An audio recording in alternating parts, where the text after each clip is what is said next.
So I recognise quite a few faces actually in here. Has anybody seen me present on Windows Server before? Okay, whew. I was going to say, because you're going to see this before, but my name's Mcspirit, and I'm a partner technology specialist, so I work with Microsoft partners, getting them up to speed with our technology, particularly Windows Server, but also virtualization, okay, which is becoming a big hot topic at the moment. Now, if you thought the previous session was technical, you've seen nothing yet, okay? I'm only joking. Trust me, it's not going to be that technical. But I've got a lot of demos, so I lugged my little server. You won't be able to see it on this chair. I didn't bring the chair with me as well, but my little server, my little shuttle box, so I can show you some of these technologies and what they actually look like and how they work and how things all fit together. I think it'll be relevant, and it makes it a bit more interesting as well, as we found it in the previous session as well with the demos. Small Business Server 2008, before I get into the main bulk of Windows Server stuff. Is anybody using Small Business Server in 2003 or previous versions? Anybody? Okay, a few people. SBS 2008 hasn't kept its really cool code name of Cougar. It's gone away and it's been renamed. It's gone through the boring renaming and it's now Small Business Server 2008. Just to raise awareness of what's actually in there, you know, it may be completely irrelevant to you. Small Business Server, if you've never seen it or you've never heard of what it's all about, it's a suite of technologies. It's almost like a business's My First Server, okay? Because if you think about a small business that's just starting out, typically they'll go onto the web and they'll buy a domain name. They'll have Hotmail accounts, you know, and when they're talking to their clients, they say, yeah, just email me at my Hotmail account. And it's not as professional as it can be. You've not got any authenticated log on. Everyone's kind of working on their own workgroup PCs. It's not a business in effect. SBS brings all those things like professional mail. It brings intranet repositories of documents. It brings that centralized storage and management and control into a small business. But it's only designed to support up to a maximum of about 75 users, 50 realistically, okay, under load. But SBS is that kind of My First Server, okay? It's as simple as that. It's got Exchange Server in there for mail. It's got SharePoint. Is anybody using SharePoint or heard of SharePoint? Okay, so SharePoint, document intranet, kind of platform for a repository and et cetera, that's in there as well. It's got security with Forefront. Has anybody even heard of Forefront?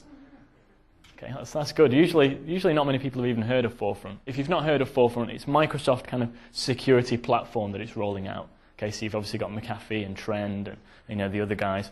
Forefront is Microsoft's offering in that space, and it's built into Small Business Server. Okay? But I mentioned earlier, with 2003, if you wanted a web presence, you'd go to 123reg, or you'd buy your own domain name and you'd buy your own hosting, and the two, i.e. your hosting your web domain, would be completely separate from your small business server. Okay? In 2008, they're aiming to bridge that gap. So 2008 has got a lot more integration with what's called Microsoft Office Live Services. So it can be a free online presence for your small business, but it's a subscription model if you want to upgrade to more and more features. Okay, so in its most basic form, Office Live is a small business's way onto the web. Domain name, bit of hosting, email, etc.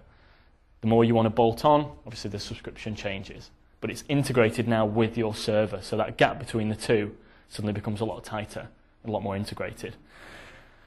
This single server, if you chose the standard edition, 64-bit only, okay, because of Exchange Server 2007. This one, if you went with Premium, which in 2003 didn't exist as a second server. Small Business Server 2003 was only ever one server. Now it's two, if you want to go Premium.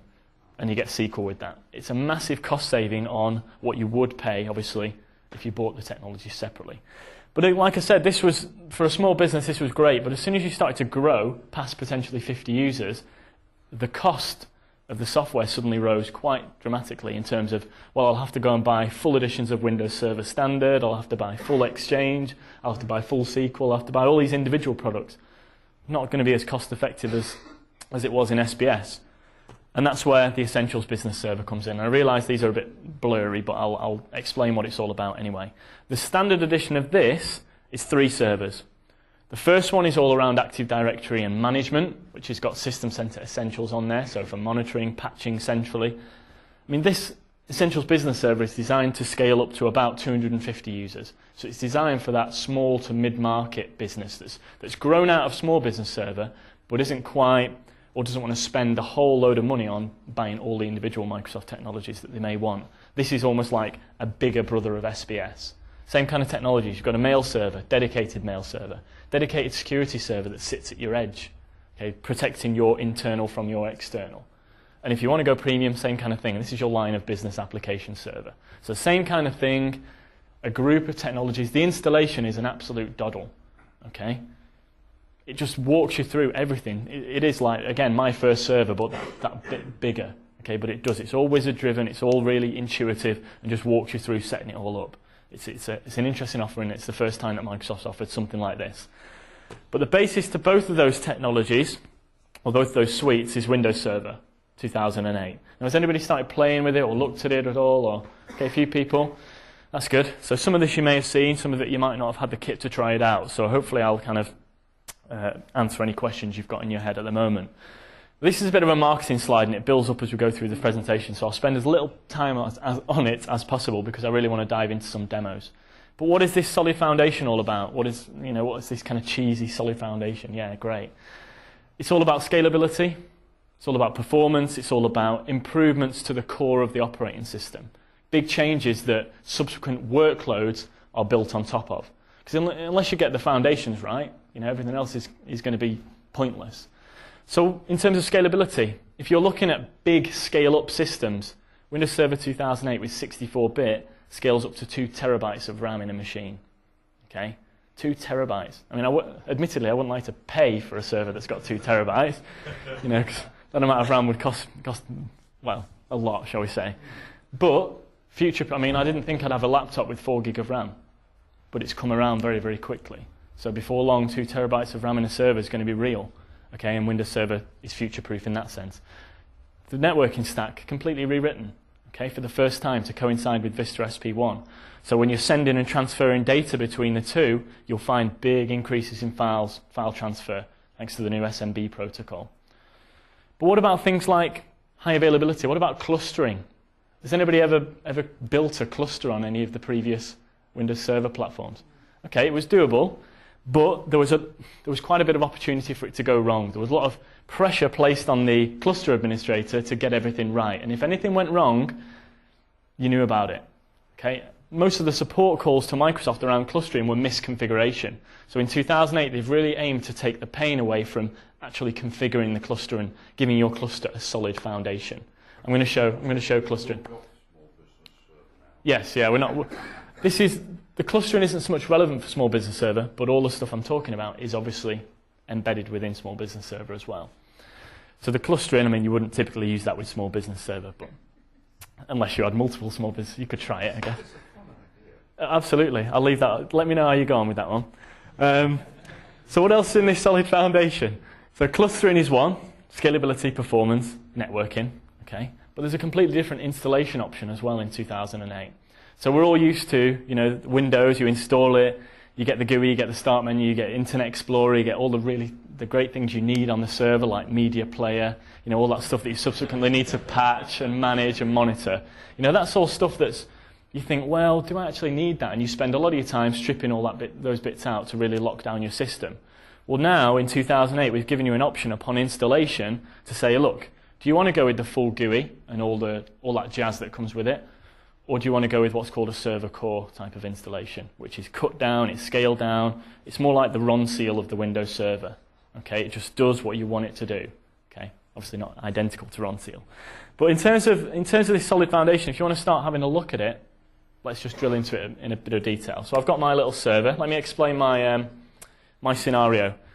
This is my Shuttlebox, Windows Server 2008 GUI installation. Okay, the server core installation obviously wouldn't be quite as exciting to show.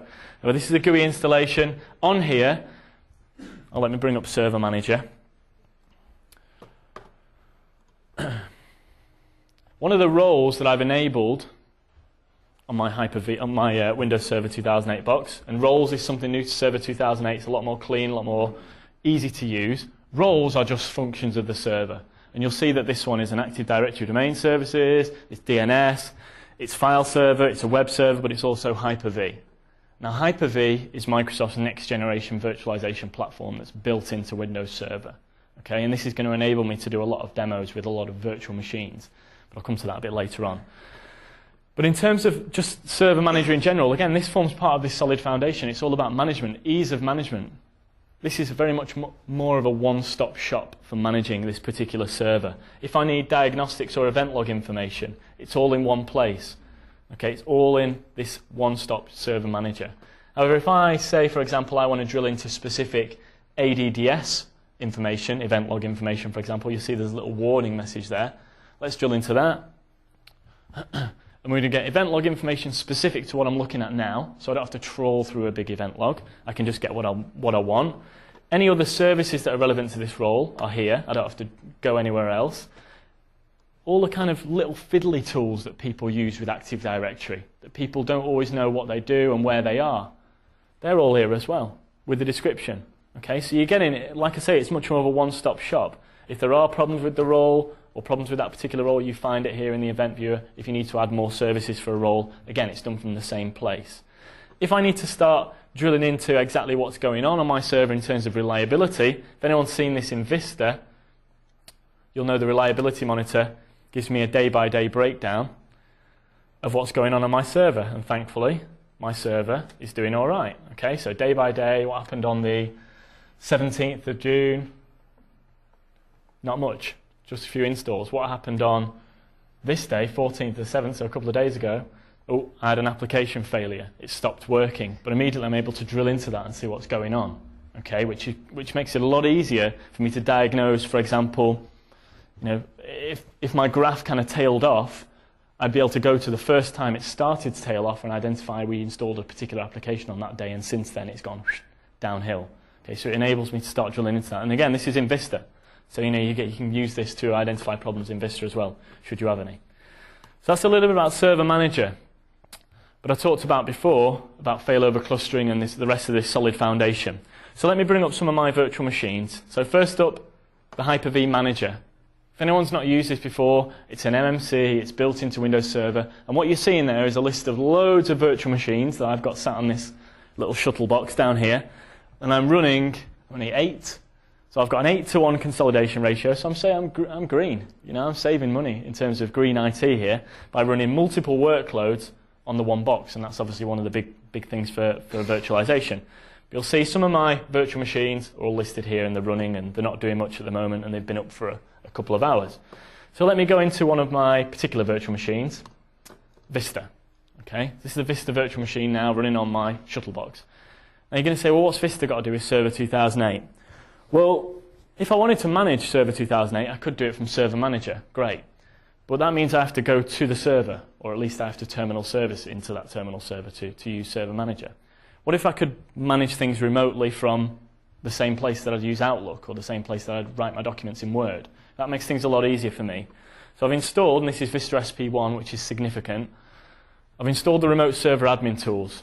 The same kind of thing was available for XP, for managing 2000. These manage, obviously, Server 2008 and elements of 2003 as well. So I've installed these in Windows Vista, and I've got all the capability of managing stuff on my Windows Server estate from one place, from my client operating system. So to give you an example of how that works is, I'm going to bring up the failover cluster management. Now, failover cluster management enables me to manage my failover cluster, but not on Vista, because Vista, you can't cluster Vista. But it's going to enable me to actually manage my server cluster. But you're going to say, well, you haven't even got a cluster listed in the top left there. And that's right, I haven't. First of all, I need to create this solid foundation. Okay, this is incredibly important. And I mentioned before, most of the problems with clustering in 2003, or the support calls related to clustering, were all around misconfiguration. So we're going to take that pain away from misconfiguration using a tool called Validate. And Validate is effectively going to check everything within our cluster. So if I do a search for my cluster nodes, hopefully this will work all right. I'm going to search for server or SC node, do a search, and it'll bring back my nodes that match that. I'm going to select 2 of my nodes, so they're all integrated with Active Directory, so I've just pulled the name and it's brought them back. Bring those in, and it's verified them. So I've got 2 servers in this cluster. Okay. In Windows Server 2008, I can have 16 nodes in a cluster, and they can be geo-separated, so they don't have to be in the same site. One could be here, one could be in Redmond, one could be in, I don't know, China, wherever. So let's go next. Now it's saying, what do you want to do? How do you want to test this validation? Because I haven't built my cluster yet. I'm purely testing the setup that I've made, effectively. So I'm going to test everything. It's going to check BIOS, it's going to check fiber channel iSCSI adapters, it's going to check networking, it's going to check storage, it's going to fail disks over, it's going to try and break my cluster basically, and we'll get that going. So just to give you an idea while it's checking that, it's going to take 3 or 4 minutes. My cluster, the way I've set it up, is I've got node 1, node 2, and they're both pointing to some shared storage, and that's using iSCSI. Okay? They both see some shared storage. Obviously, only one can own it at a certain point in time, and that's until Windows clustered file system comes in soon. Not just yet, though. That's not an exclusive. But you get the idea. Okay, so that is my scenario on the board there. 2 nodes, both with some shared storage, and you'll see that it's checking things like storage. It's validating disks. Okay, it's failing them over, bringing them online, bringing them offline. I'm not going to make people sit through the actual rest of the cluster process, but it's only going to take a few minutes. Obviously, that time would increase the more nodes you have, obviously. You'll see that node 1 and node 2, okay, here they are, running away on my Hyper-V host. Now, I mentioned that installation option before, server core, okay? Not a separate version that people buy, it's just an installation option. You make a conscious decision at install time. Do I install the GUI version of 2008, like the one I'm using on the screen, or do I install server core? Now, server core, you know, it's the wow stops now. You know, I'll let you see it, and rest assured, it is not DOS 2008. All right, that is definitely not the case. But so that's it. There's no start menu. There's no GUI. There's no .NET framework. Okay, no .NET framework, but there is rumours that there will be an adapted version for server core. If you compare server core with GUI, in terms of the installation option, this one's about 1.5 gig on the disk. The other one's about 6. Okay, 1.5 gigs, even less than 2003. Okay, so that's very, very small. And think, less running on there means more efficient, but mainly reduced patching. If there was a server core for Windows Server 2000, 60% of patches need not be deployed, and that's a lot of reboots.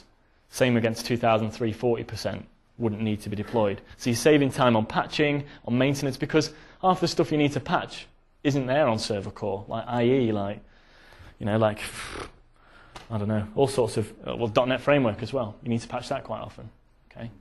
IE media player, that kind of stuff. But because there's no .NET framework, there's no PowerShell. So if anyone's using PowerShell for advanced scripting, you can't use it locally at the server core. You can just do it remotely. So what can I start to do with it? Well, I can't say it's GUI-less, because there are elements of knotted pad has been removed, but it's been replaced by Notepad. Okay, that was an early build, obviously. Notepad's in there, so it has got GUI if you want to do some advanced scripting and stuff like that. You know, it's not quite as fully featured as Visual Studio. It's definitely not got any IntelliSense. But what else is in there?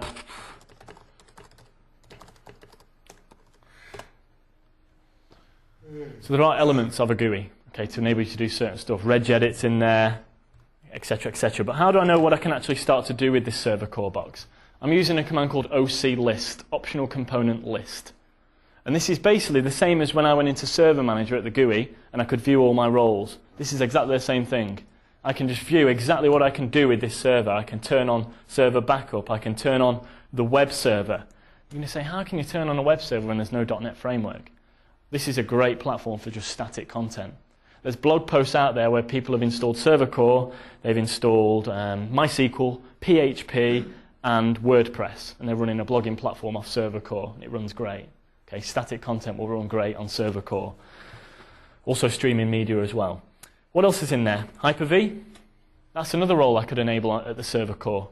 I'll talk about why you would do that in Server Core a bit later on. But it's there, okay? What else? Have I actually enabled any roles? Yes, I've enabled DNS. Okay? This Server Core box is a DNS server, but I've not configured it because I do not know how to configure DNS at the command line. Completely out of my comfort zone. So I need some other way of administering and configuring DNS for this Server Core box. And how am I going to do it? I'll go to Vista. Okay, the clustering's finished. I'll do a search for DNS. Vista doesn't have DNS in terms of a server role. but it's going to say, well, give me a name of another computer, and I'll say, okay, server core. My little screen's not quite as clear as that one. There it is. And that's how I configure it. I configure the forward lookup zones, anything I want to do on server, even though that's a server core box that I may never need to touch locally again. Okay? To get to this point, there's certain things you would obviously need to open in the firewall because the Vista and Server 2008 firewalls are on by default and they're completely locked. Server 2008 especially. Okay, so what you'll find is if you try and remotely manage a server core, DNS on server core or anything on server core without actually opening the relevant ports on the firewall, it's just not going to let you. It's not going to happen. Basically, you have to open the ports on the firewall, and there's loads of blog posts and websites out there dedicated to talking about that sort of stuff. So our failover cluster is built now. Okay, that's finished, and that was pretty quick. In fact, is our failover cluster finished? No, because all I've done is validate our solid foundation, ensure we've got something good to build on. Now, I can view this report. It's very interesting. I'm sure you'll agree. But the key thing is this green tick box. It means I've passed the validate test. This is a valid cluster. My setup, how I've configured it, is great. Okay, maybe not great, but it's passed. What that means is that my cluster is supported by Microsoft. Okay, so no need for me to go to some tiny hardware compatibility list when I'm choosing my hardware for clustering now. I can just go to the Windows Server catalog, and there's already about 280, nearly 300 servers on there that are certified for Windows Server 2008. I choose one of those. I've got quite a big choice. Hook it up in my cluster and run validate, and if it passes, I'm supported. Okay? So if you ever have a problem, you ring Microsoft. The first thing they'll say is, have you got your validation report? Okay? And you can see that everything's hunky-dory with mine. Network, yep, everything's great. If you use a single network card in each of your nodes, you'll probably get a warning. It'll pass the test, but you'll get a warning because a single network card in each node is a single point of failure. Okay? So it'll tell you about that. It'll give you useful information. Anyway, that's enough of the report. I still haven't got a cluster here. Okay, I still need a cluster. So let's create one. So again, I'll put my server core names in.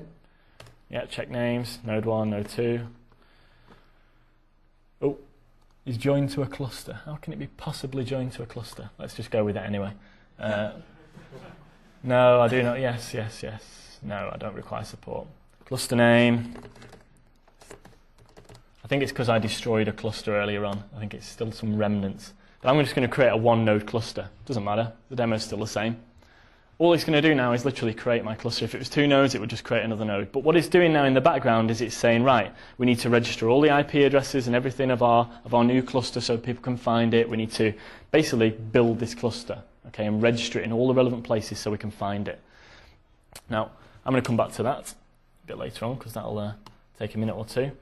So let me go back to my slides very quickly just to wrap up on server core. So there's no GUI, no .NET Framework, no Windows Explorer, no My Computer. It is not Windows how you know it. Okay, it's more of a Linux type environment, and yet it's got the broad platform of Windows, okay, in terms of hardware and in terms of supported applications and so on. There's no Internet Explorer, no Windows Mail, but it will run Firefox. Moving on. The rationale. It's just a minimal subset. It's just designed to be small, efficient, and do exactly what you want it to do. Okay? If you compared a DNS server core with a DNS full server, would the two be massively different? Probably not in terms of performance. It might shade it. The server core might shade it because there's probably around 30 services running on this one compared to about 50 on this one. So arguably you could probably trim some out anyway, but there's just less running on there. But the benefits you'll get is patching. I just don't need to really touch that box as much, and yet I can still patch it with the same tools that I'm using now, WSUS, System Center, whatever your preferred patching tool is.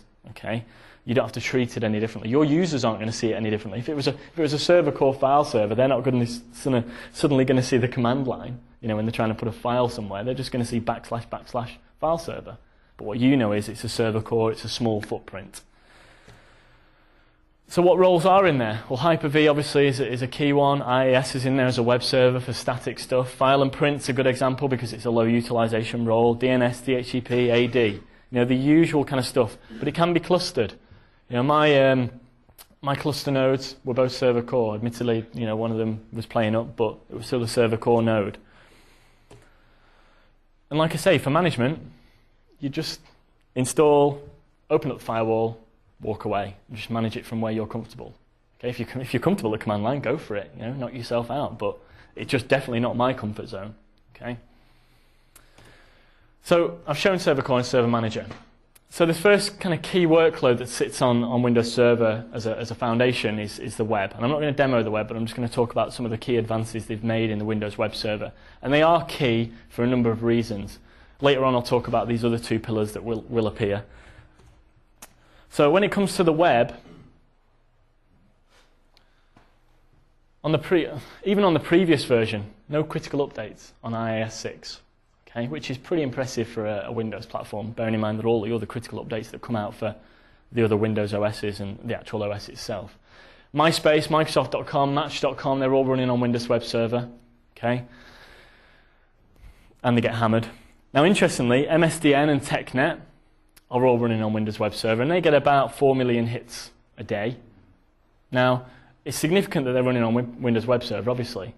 But what's also significant about those two websites is they're all completely virtualized on Hyper-V as well. Okay, so we've said, you know, we're not going to hold back on this. We're going to consolidate. We're going to put all these massively hammered web servers, and we put it on Hyper-V before it had shipped. Okay, because that's the confidence and the feedback we were getting back from the people who were on the early adopter programs were saying it's flying. You know, so we started using it on external facing websites as well. 25% of Microsoft.com is already virtualized on Hyper-V as well. We couldn't get to 50 because we didn't have enough hardware, new hardware that we were ordering in. So the big changes in IIS, the biggest change is the architecture. It's gone from, if anyone's ever installed the web server on 2003, you tick the box, say, yeah, Windows Web Server, and it installs everything. You know, you get about 2 tick boxes to choose from. So now in 2008, it's really kind of, you make it what you want to make it. It's completely modular. Okay, so you say, well, actually, I want to just make this web server do specific things, and that's exactly what you turn on. So this, what you see, the tick boxes, you may not be able to see it from the back on the little telly, but I say little, it's 42 inch, so apologies, but you might not be able to see it too well. But this is a default installation, so there must be 4, 5, 6, 7, 8, 9 tick boxes-ish. Okay, that's the default installation. I've not turned on anything like ASP.NET. I can't handle PHP pages. I'm not using any real authentication, etc., etc. I'm just turning on a very basic web server at this point in time. I could turn off all the boxes and still install the role. You know, it'd be the most secure web server in the world, but it just wouldn't be very, you know, it wouldn't do much for me. So I'd probably want to tick a few boxes. But by only turning on exactly what I want to turn on means I only have to manage what I turn on, and I only need to patch what I turn on. I don't need to patch the web server. If something comes out that's related to ASP.NET, and I'm not using ASP.NET, I don't need to patch that. Okay, so you're really starting to ease your management burden as well.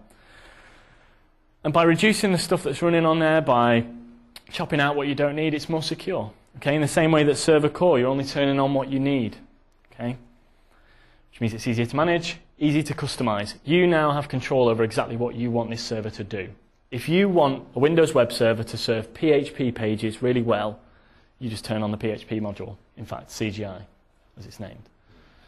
Now you're going to say, well, if I was installing PHP, there's no way I'd run it on the Windows web server. I'd go with Apache, I'd get MySQL as my database, and I'd run it on Linux, the LAMP stack. No Microsoft in there whatsoever. Tests have shown, and there's videos on the web to prove this, that PHP running on Windows Web Server 2008 with some of the new advanced modules we've worked on with the PHP community is running orders of magnitude better than it did on 2003. And it wasn't terrible on 2003, but you're really getting good performance there to effectively compete with Apache, if not outperform with some workloads. Okay, and the tests are there for you to see online as well. Okay, it's a really interesting video of people running workloads against PHP running on Windows Server 2008 and these new modules we've built in. Now, this was the old kind of pipeline. This was the old architecture. Everything was in the blob, monolithic. Now, everything's trimmed out, and all you've got left is this generic pipeline. Like I said, if I didn't tick any of those boxes on the last slide, all you would have got installed was this, okay, with nothing bolting into it. And that's all these modules do. They just bolt in. So you can say, well, I want a very lightweight server. I want it to do exactly what I want it to do. I'll trim out everything I don't need. So this one's handling PHP, basic authentication. Whereas this one is more customized and it's acting as a forwarder and forwarded on traffic, for example, or requests. Now, these modules, these are the ones that we provide out of the box by default. But because we've gone with this modular approach, it now means that developers can start to write their own modules to bolt right into the pipeline at the relevant part. All the APIs are published, everything's available on the web, so if you want a module to do something specific to you, you just bolt it into the relevant part of the pipeline. Okay, and all that documentation's online. So that's where we've really started to make it a lot easier for developers, for hosters, for tailoring servers, just a lot more efficient in that sense. So that was a little bit about the web. Now, when it comes to security, survey done in the US about Windows Server 2008 and why they would adopt, 49% of people said security was the highest factor for them adopting. Okay? It is, some of the stuff that's in there makes it just massively secure. The granular firewall, BitLocker drive encryption, so for encrypting your system drive. I mean, think if you've got a branch office, there you go, if you've got or a remote site that's less physically secure than something locked in a data center room, for example. If you've got a branch office with a server and it's looking after, say, I don't know, 10 clients, for example, who all log on.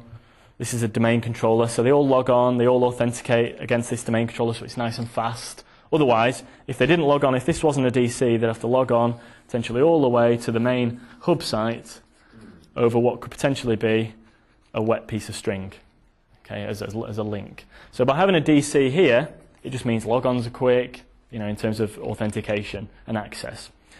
People can get going quicker in the morning, which is what people want.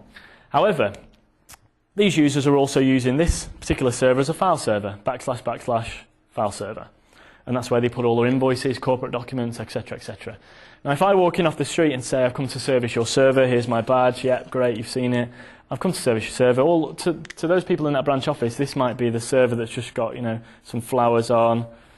They're just whirring away in the background. They don't really know what's going on. It's just the box that sits over there. I'll say, I've come to fix it. Here we go. Unplug, out we go. They're all logged on, so it's not really going to impact them for a little while. I've walked out with the server and I've got it in the back of my van or car, whichever your preference is.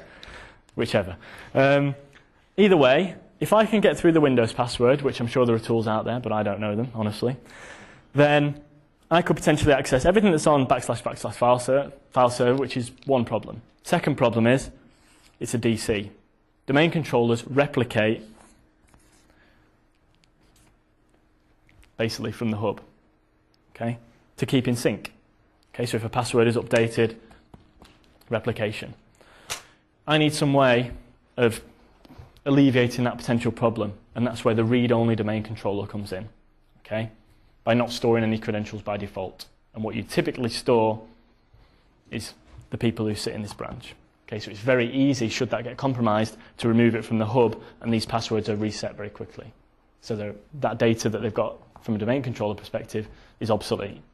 Okay, that's the read-only domain controller. Combine that with BitLocker in terms of encryption, and they wouldn't even be able to get access to the files and folders anyway. Okay, because they'd need to either know your PIN, your recovery password, which is ridiculously long, or they'd have to, I don't know.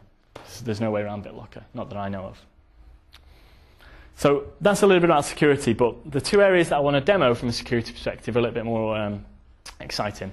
Now, a couple of years back, Microsoft emails internally would go around saying, oh, internal only, let's talk about this product, this really secret product that's coming down the line, and somehow it would find its way onto the register. How would it do that? And the register would have a field day with it, or whoever. And that was an email example, but the same could be said for documents or, I don't know, PowerPoint presentations or whatever that we intentionally wanted to keep internal, and yet it's managed to find its way out. Now, rights management that's been built into Server 2008 alleviates that problem. So I've got one of my servers, in fact I've got two servers here. One of them's a rights management server, it's just a role in Windows Server 2008 that I enable, and the other one's the database for the rights management service. They could be on the same server, it's up to you. What that's going to enable me to do, if I go to, oh, that's finished, there's my cluster. There we go, there's my cluster complete now. What that's enabling me to do, excuse me, is let me go switch user, let me log on as Chris. Got a few users on this box. So example being a Word document. I want to create a new document that I only want certain eyes to see. Okay? And beyond that, I only want them to be able to see it. I don't want them to be able to do anything else with it. How do I start to control that kind of access? Well, let's make a I don't know, finance document. Let's make it look a bit more attractive and a bit more professional. This isn't an office demo, obviously, but let's put a smiley face on there. And I could obviously put some really, you know, confidential content in there, but just bear with me. What I want to do now is basically encrypt it. Well, not encrypt it, but control access to it. I prepare, I'd say restrict permission, and I've got restricted access. So restricted access is effectively going to say, right, what do we want and who do we want people to do this? Who do we want to be able to see it? Now I'm going to say it's finance, it's a finance document, so only finance at contoso.com, that's spelled right, yeah, okay, can read it. Notice I didn't choose change, they can't edit it at all. So Chris, who I'm logged in as, he can always edit it because he's the author. You know, whether he's in the finance at contoso.com or not, whether he's part of that AD group or not, he can still edit it. However, if I save this document now, so I'll save, I'm going to save recent places, yeah, I'll save it here. So, finance document 2, let's save. And if I now close that, I'll switch user. Lucky dip, because I can never remember who's in what group. So let's choose James. I'm pretty sure James is not in the finance group. So James opens Word. I've put that document on a file share that each of them can see. Let's open. Let's go recent places. And let's get finance document 2, the one I just created. You do not have credentials that allow you to open this document. You can request them from Chris at contoso.com, the author. Do I want to do that? No, not now. Or change user if I had some sneaky credentials, but I don't, because I'm too honest. So let me switch, and let me log on as somebody who should be able to view it, in theory, providing I've put it right. Hopefully Chris wasn't in the finance group, in which case this is going to be the same response. So let's open. Recent places, public, finance document 2. There we go. So Andrew is in the finance document in Active Directory. So he can see it, and he can see what his permissions are. Yes, he can view it. Can he edit it, copy it, print it, save it? No. You'll see everything's kind of greyed out here as well. Save, no, print, no, send, etc. View permission, yeah. I can't really do very much with that. And you're going to say, well, I'll use a screen capture. Okay, I'll use a screen capture. No, can't use a screen capture. Okay. Short of taking my screen to the photocopier, or just getting a pen and writing finance document smiley face, or helping to make Windows better with what I'm doing. I'm not going to do that right now, I haven't got time. Short of doing that, they're not going to have access to this content, basically. And this could be applied to email, it could be applied to document, it could... Just take my camera. You could take a picture of my highly confidential finance document. How about the print screen? Let's try it again. Control print screen. It won't work. It'll have the same effect as the snipping tool. Let me open. It might not work because I'm actually in a VM here, so I'm not sure whether it'll send. Control print screen. And let me go to Premiere Graphics package. There's no paste. So, you try this one yourself. Yeah. So that's rights management. And like I say, nope. Unless they put change permissions on, in which case I could have done. But the author is in complete control. Is it what, sorry? It depends how they've saved it. If you've saved it as .docx, it's XML. If not, it can still be the old format. It's the application office that's understanding rights management. Yeah, quick question. Is it public key private key kind of thing? Or Is it what, sorry?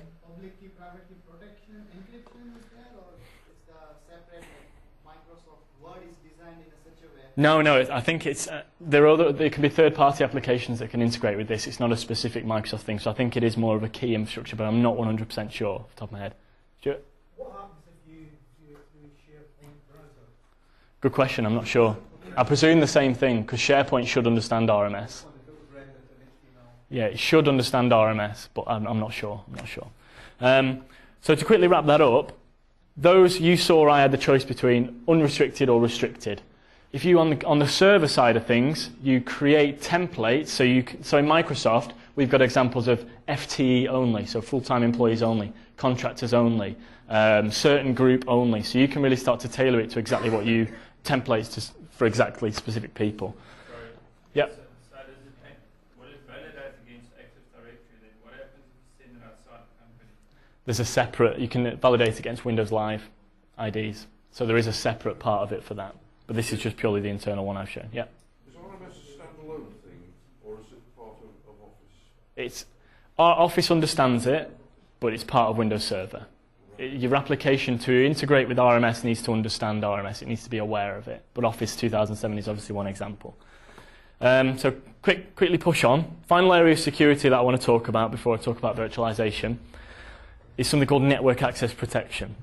Now this is a way of actually, in fact let me just bob back to the slides because this will explain it a little bit easier. So NAP, network access protection, is basically a way of enforcing policy and control over clients on your network. Vista clients, XPSP3 clients. That's significant, not XPSP2.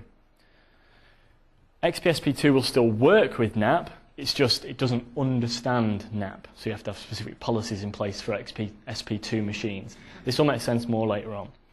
So Vista and XPSP3 are the endpoint clients that can interact with NAP, which exists on the server. It's about ensuring compliance. It's about ensuring valid health of your machines. And you'll say, well, what is health? Well, health can be firewall, it can be antivirus, it can be anti-spyware, it can be Windows updates. They're the four out of the box. Okay? But third-party vendors are bringing out more and more NAP stuff, okay, in terms of validators. So how it works is Windows Client connects, tries to get an IP address, okay, and says, look, okay, this is my health as it stands right now. I've got my firewall switched on. Great. I've got my antivirus on. I've got my Windows updates on. And I've got my anti-spyware on. So I've got the four things on. But NAP also says, well, is your antivirus up to date? Is your Windows updates up to date? So if you've been offline for a bit, even though you've got all these things on, they may be out of date. Okay, so it's going to check all those different things and compare them with what you've defined as policy. Okay, so it's basically just the side-by-side. They've said this, we say this. Do they match? Yes, fine. Do they not match? No.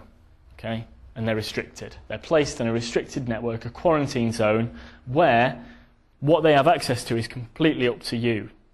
So they say, okay, well, now I'm in this restricted zone. If I've gone in there because I'm out of date with patches, I want to get up to date. How can I do that? Well, you'd place patch servers, remediation servers, whatever, in there, or you'd give people a link through to the internet. But what they're not getting in this point in time is access to your corporate network. But as soon as they are healthy, they report their health to NAP again, and back on they go. Yep, quick question. I believe it is the segmentation for the limited access and the full access has to be done on the layer 2 side, on layer 2 switches, right? So you redirect them to the decentralized zone or whatever it is. Right. And it is the way, because I dial into the server and you give me the IP, and depending upon the IP, on which where I belong.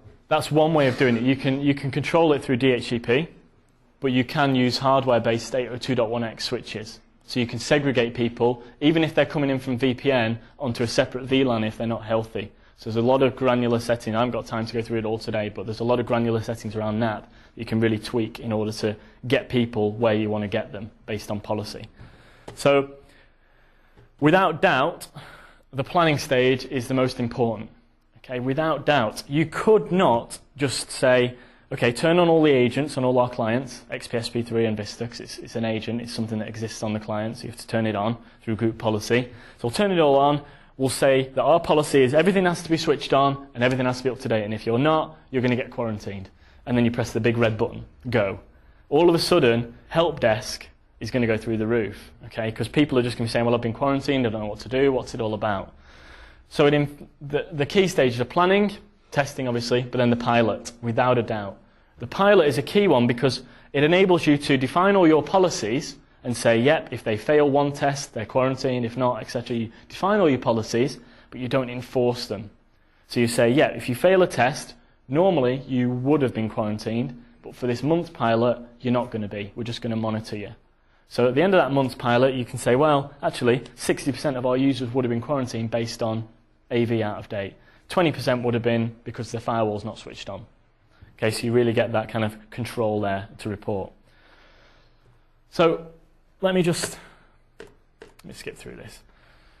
I talked about AV, firewall, updates, and spyware. They're the four you get out of the box. Now, NAP partners, and there's well over 100 already writing bolt-ons for NAP. And what I mean by that is, well, out of the box, NAP checks for, is your antivirus on and is it up to date? But we all know if you're a local admin, you could go into your antivirus settings in Vista or in XP, and you could perhaps tweak certain subsettings, turn off certain bits of the antivirus, and yet it still remains on. Okay, because you think, oh, I'll turn that a little bit off because it'll give me a performance boost. With NAP integration at the back end to identify that granular level as well, administrators won't be able to get away with that. So if you've got, say, for example, McAfee antivirus installed on Vista, and your IT savvy administrator has gone into his client machine and turned off certain bits of his McAfee antivirus, with default NAP, it's not going to pick that up because it's just checking, is the antivirus on and is it up to date? Okay, and it'll say yes, okay, full network access. But if you put the McAfee NAP bits at the back end, it's going to say, hang on, okay, so we'll check for it's being on, but we'll also check for all the sub-services as well. Okay, so you can really catch people out in that sense, and people who think you can get around it. Would you be able to route it if you've got clients with different vendors, like there's an open one and a CAFE one? Yeah. Would you be able to route the policies such that You can create different policies with different what they're called security health validators. So yeah, you can bring in a whole list of security health validators. The Windows one is the default, but the McAfee one, etc., and just attach it to different policies if you want to. So to give you an idea of what this looks like from the client side, let's go back to Vista again. I'm logged on as Matt, which is great. Okay, so let me bring up command prompt, and let me start pinging server core. So that's the one we used before with the DNS, etc. So I'm pinging it, getting a response, everything's hunky-dory. Let me bring up this one, let me bring up ipconfig, and I'm on contoso.com, that famous fictional company. 192.168.2.4 is my IP, and I've got a default gateway, so I've got a way out to the web, should this box be connected to the web. That's all hunky-dory great, right? Let's go. I've not got antivirus installed on this box, but Contoso isn't bothered about that. So we've not got a policy to say, if you don't have antivirus, you're getting quarantined. We're not doing that, okay? One thing we're really, really keen on is firewall. If firewall's not on, that's a big no-no in Contoso's domain, okay? So it's got to be on all the time. But I've heard that it slows your machine down, so I'm going to turn it off. So off we go. Ping stopped, and I don't meet the requirements of this network anymore. Okay? And if you want to see what that says, I've customized it, so that's my manager. Okay? That's probably not best practice, but you know, it is customizable. But you can give people a link to an internal web page to actually get more information about why they've been quarantined. Okay? So, and the message down here is an administrator must enable a firewall program. So that's me. I'll say, in fact, let me just show you this firstly. Let me go ipconfig again. And I'm now on no gateway, restricted.contoso.com. But this is using DHCP to move people around based on health compliancy effectively. This would be different if it was 802.1x hardware or IPsec or VPN. But this is just a quick and dirty way of implementing it. You can get around this with static IP addresses. But then to put a static IP address in, you've got to be a local admin when you're Vista. So swings and roundabouts, I guess. So let me just come out of there. Let's update my settings. Let's get back and healthy. Ping's back on. If I do ipconfig again, I'm back on with my default gateway. All is good. But that was manual remediation. I had to fix myself then. I had to turn the firewall back on. If I go to my domain controller, which is also my NAP server, I bring up the network policy, where is it? Policy server. All I'm going to do now is turn on a feature called auto remediation. Okay? Now auto remediation saves me as the client the hassle of manually turning on my firewall. Okay, I'm not giving my domain controller much RAM, so it's not the snappiest in the world. There we go. So non-compliant policy. I'm not going to go into all of these. Where is it? Constraints. Oh no, settings. NAP enforcement. Allow limited access. Enable auto remediation. That's all I'm looking for. So basically, what I'm saying here, I'm in the non-compliant policy. So if anyone slips into a non-compliancy, I'm going to auto remediate them. Is what this tick box is doing. So okay. Hopefully that's jobs are good in. Let's go back to Vista. Let's close that. Let's change settings. Off. Okay. Quick as that, okay? And that's a slow one. Gets quicker than that. But that's just an example of auto remediation. If this is domain join client, IT admins are in control, okay? So that's a little bit about NAP, just the final piece of the security. I mean, there's a lot in security in terms of hardening of the operating system and just general strength. It's like an onion, you know, just loads of layers of security in Windows Server. I've just shown you some of the more glamorous bits. But then virtualization comes in as a key pillar in Windows Server 2008. It's a massive boost to have Hyper-V in Windows Server.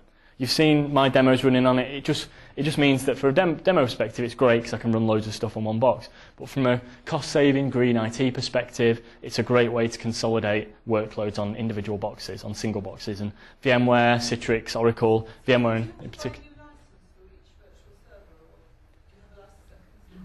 I can touch on that if you want. I wasn't going to touch on licensing. So the can of worms has been opened now, so I'll mention it. But no is the answer. Okay. But that's not specific just to Microsoft. It's relevant to other vendors as well. But I'll quickly talk on it. I don't have a slide, but I'll draw it. 10 minutes. Okay, so the licensing should take 9 minutes and 59 seconds. So no, I'm just kidding. So in terms of Hyper-V, I'll just gloss over this quite quickly. Hyper-V is an incredibly performant platform for virtualization. Okay, much more so than Virtual Server. It's 64-bit only, so you'll only be able to enable Hyper-V on a 64-bit box. But it scales up to that, like I said, 2 terabytes of RAM. It's, like I said, that's a lot of virtual machines, and big virtual machines as well. Each individual VM on Hyper-V can have a maximum of 64 gig of RAM. And if you need more than that in a virtual machine, I question, what are you doing virtualizing it? Okay, just put it simply. You know, if you need more than that.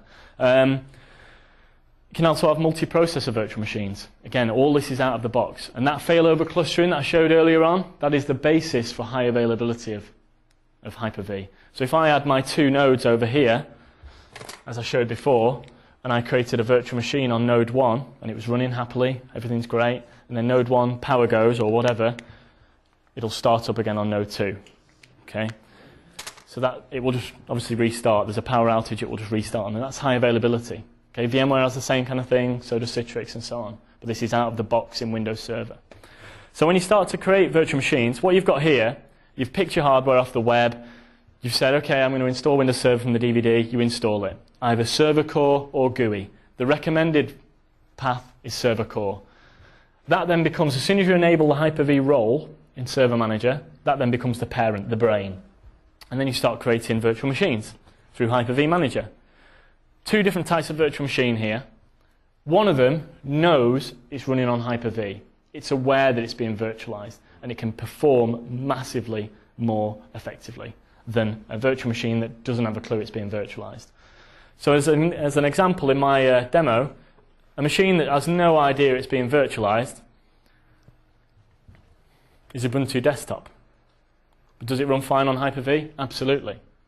Okay? It doesn't know it's being virtualized, but in terms of networking, all it sees is a DEC network card. I mean, DEC, that's really going back a bit, you know?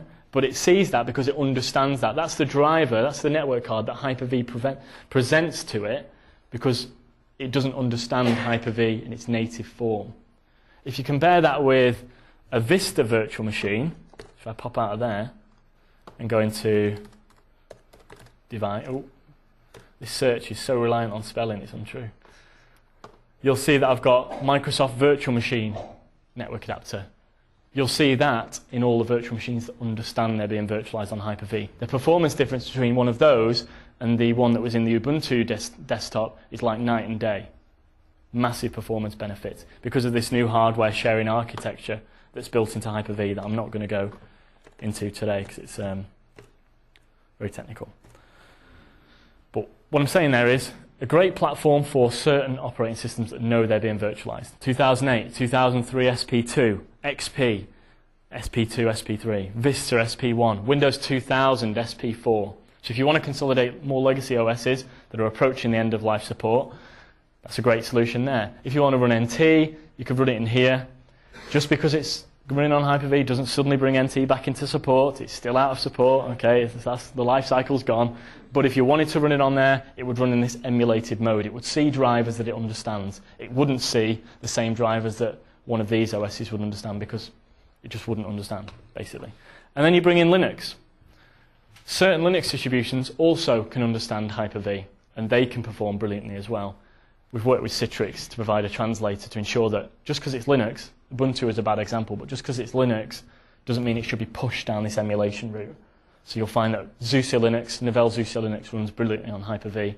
Red Hat Enterprise 5 as well is scheduled to go that way as well. So in terms of the power, the reason it's so fast and performant in the same way that Citrix's Zen server is because it's harnessing a lot of the virtualization technology that's now been built into the chips. Okay? Which is Intel VT AMD. You can have these slides anyway for a bit of background information. There's also some stuff on my blog as well. Now in terms of performance, 10% behind physical is an average. Okay? In some instances, these benchmark tests that were done for a virtual machine running on Hyper-V were only 4-5% behind physical performance. So the overhead going into a virtual environment on Hyper-V, because of this new architecture, is massively reduced. Okay? Just big improvements. So I've pretty much shown everything that I wanted to show. I will quickly wrap up on licensing. I've shown the Hyper-V interface. It's just very easy, very clean, very straightforward to use. If you've not used it, it's a doddle. Download Windows Server 2008 eval, install it 64-bit, enable Hyper-V, connect to Windows Update and get the latest Hyper-V build, which is the final release. It's shipped now, it's available. And then start playing around with it. A lot of people have played with it, and a lot of people are finding it very, very favorable. Final bit I'll show you, just a little bit around snapshots. Really useful if you're doing any testing, for example. So if I've got a Vista box, for example, and I say, right, I'm going to install Service Pack 2 for Vista whenever it ships. But before I do that, I'm a bit worried about what it's going to do to a particular application. So what I'm going to do is I'm going to snapshot Vista while it's running. Okay, so that's going to take a few seconds. So all it's going to do is literally take a point-in-time copy of Vista. Okay, this particular virtual machine. And as soon as it's taken that snapshot, in fact you'll find that some of them are quicker than that. There you go, this is where we're at. There's my snapshot. I can go ahead and install my service pack, and if it mucks things up, if something goes wrong, I just say, well, roll back. Apply the snapshot that I took before. Okay, dead easy. And it's not designed as a backup solution. Okay, it's just designed as an ease of use kind of snapshotting tool. So to quickly bring up the licensing, I might have a slide actually. Let me just quickly check. You're in luck. There we go. So I've just got so many decks on demand here. Assigning licenses is the key. Okay, you don't have to install. You're just saying assign. So if this was my Windows Server, you might not be able to see it. I've just picked it up randomly off the desk. If this was my Windows Server license, Enterprise, for example, and I assigned it to that physical box, it could be running VMware, it could be running Citrix, it could be running Oracle, VM, whatever. These 4 Windows Server virtual machines cost me no extra. Okay? And they could be 2008 Enterprise, one of them, they could be downgraded to Standard, downgraded to 2003, downgraded even further. It's up to you. By assigning this Enterprise license to that box, literally paper-based association assigning, for free Windows Server virtual machines. And that's cumulative. So I assign another license and I get another 4, another license and get another 4, and so on and so forth. However, if we're talking retail pricing, Windows Server 2008 is same price as 2003, so I think $4,000, I think, retail, which means that $4,000 each time for 4 free VMs, yeah, okay, it's saving me money in terms of cost per server, but still there must be a better way of doing it. Yes, there is. Data Center, which for the first time in 2008 is available just through volume license. so through the normal channels. You don't have to buy it with hardware. And data center gives me unlimited numbers of running instances. So if you're starting to really consolidate a lot of workloads on fewer boxes, by assigning a data center license to this box, data center license is licensed per CPU, not per core, per physical CPU. So if this was a 2 CPU box with 4 cores each, 8 cores, still 2 CPUs, okay, which is 2 data center licenses, which retail would be $6,000 in total, but that would give you an unlimited number of Windows Server VMs, okay? So that's where the licensing comes in. In terms of virtualization licensing, it's not been clarified for SBS and EBS just yet, but obviously Hyper-V will be in those 2 platforms.